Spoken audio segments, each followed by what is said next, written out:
Now that we have seen the internal factors to be considered while fixing employees' compensation, that is employees' worth, job worth, management strategy, and the firm's or company's ability to pay, let us now in this class study the external factors which have to be considered while fixing compensation.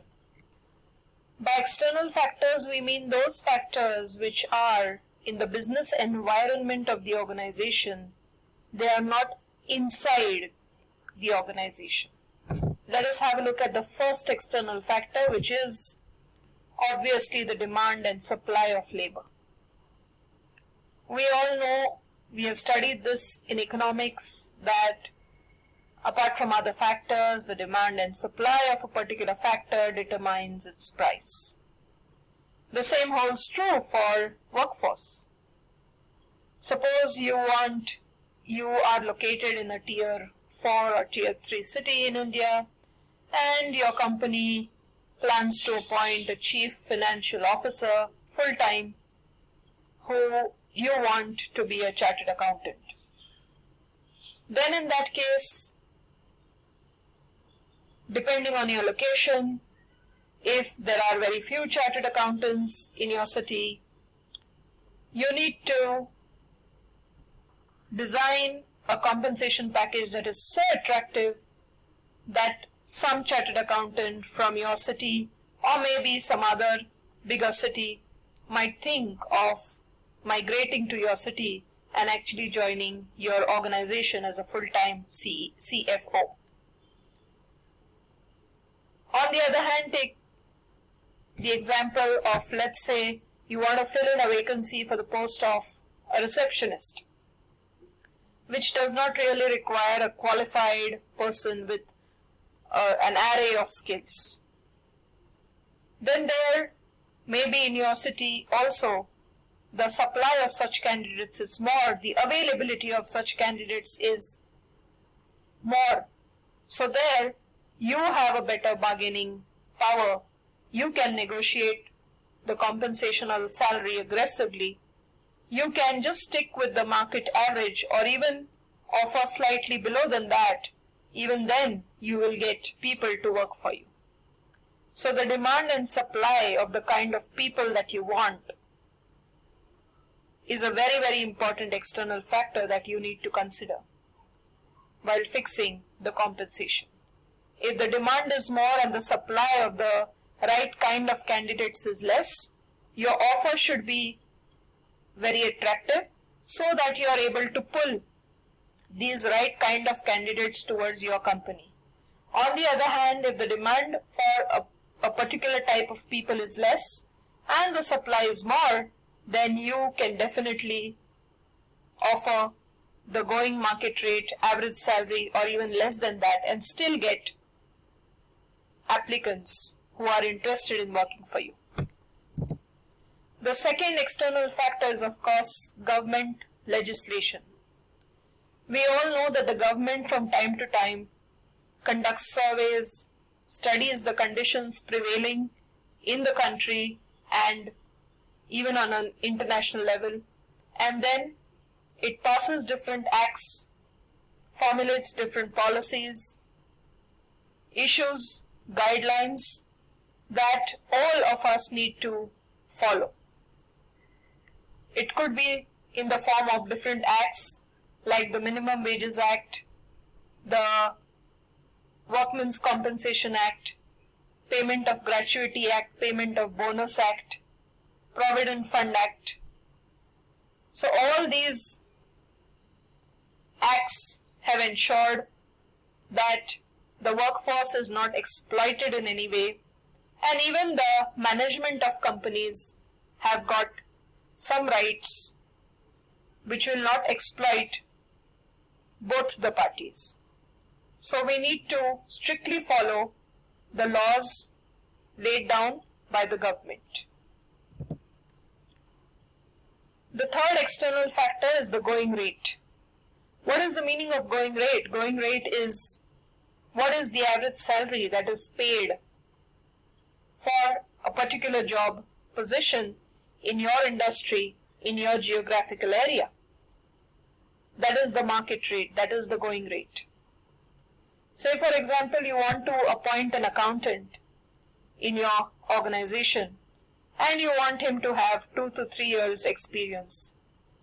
Then while fixing his compensation, you will have to do some homework, probably conduct a survey on your own to find out what is the compensation or salary paid to an accountant with 2 to 3 years of experience in your industry, in companies which are similar to you and in your area. So that becomes the going rate. The next important factor that needs to be considered is the cost of living.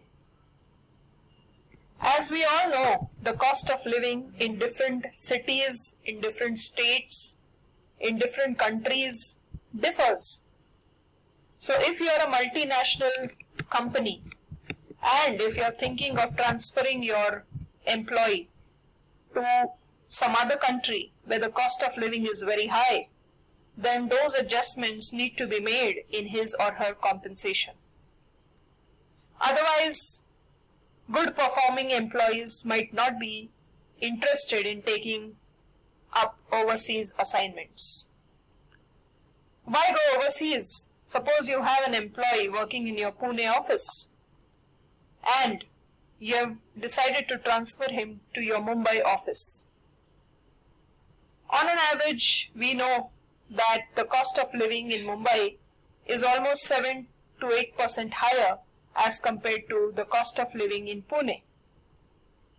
Do you think that employee will be very happy with the prospect of working in Mumbai with the same compensation or salary?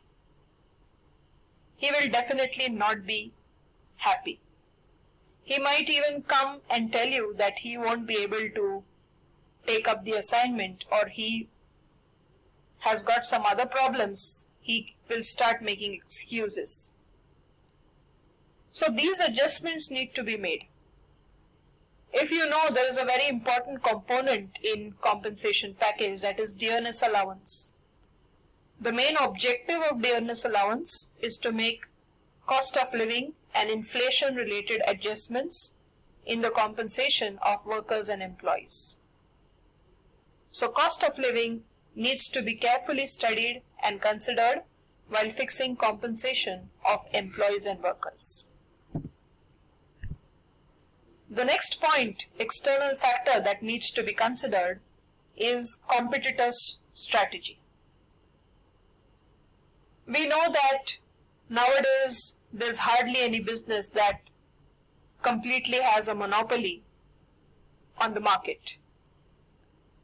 You have many competitors which compete with you for that market space. Whenever you're fixing compensation of your workforce, you have to study the strategy used by your competitors to attract and retain good employees or good talent. We need to study their strategy and we need to formulate and come up with our own strategy to counter that. Only then, when a particular talented candidate has got 2 offers, job offers, one from our company and one from our competitor, will he prefer to join our company instead of our competitors. A very interesting example here can be given of the retail giant Walmart and its competitor Costco. Costco is known to pay high wages to its workers and employees. And many higher wage activists have used Costco's high pay as a weapon against other retailers like Target and Walmart. For example, a warehouse retailer, that is Costco, it pays its workers an average of $20.89 an hour as compared to Walmart, which pays the same person an average hourly wage of only $11.83.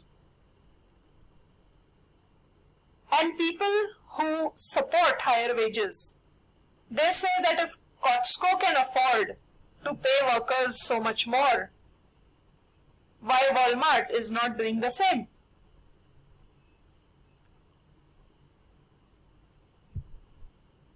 We need to also remember here that by doing this, Costco is attracting the right kind of people, and there is a sense of gratitude in their minds about the company, which can be seen from the fact that Costco's sales per worker is twice high as compared to that of Walmart's.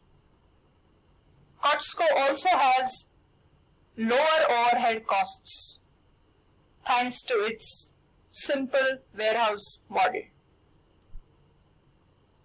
That is the reason why Costco can afford to pay more than Walmart and still make profit. Because Costco is operating in a highly competitive segment, it has formulated its own strategy to attract the best people to it.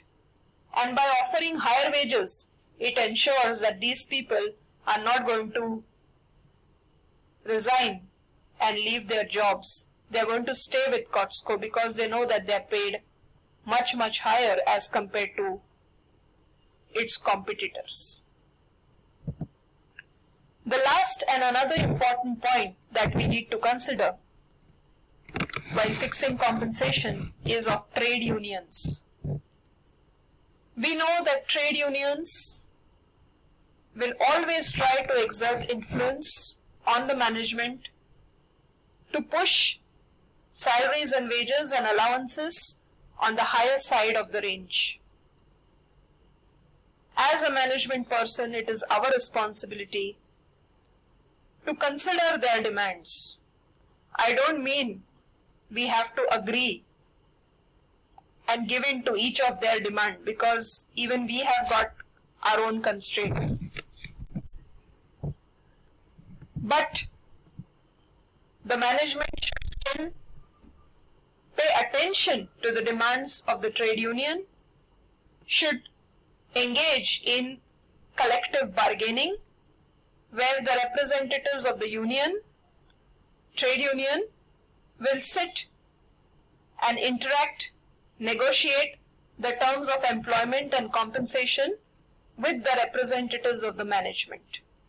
And both the parties can arrive at some conclusion and have consensus over the terms of employment and compensation. So this will help in avoiding any industrial dispute. It will help in maintaining good employee relations, which is beneficial to both the management as well as the employees and workers. So trade unions will always try to push allowances and salaries on the higher side, and management on the other hand will try to bring it somewhere near the average because it wants to cut costs. But through collective bargaining, a consensus can be reached and both the parties can be happy. So these are the external factors which we need to carefully consider while fixing compensation of workers and employees. Thank you.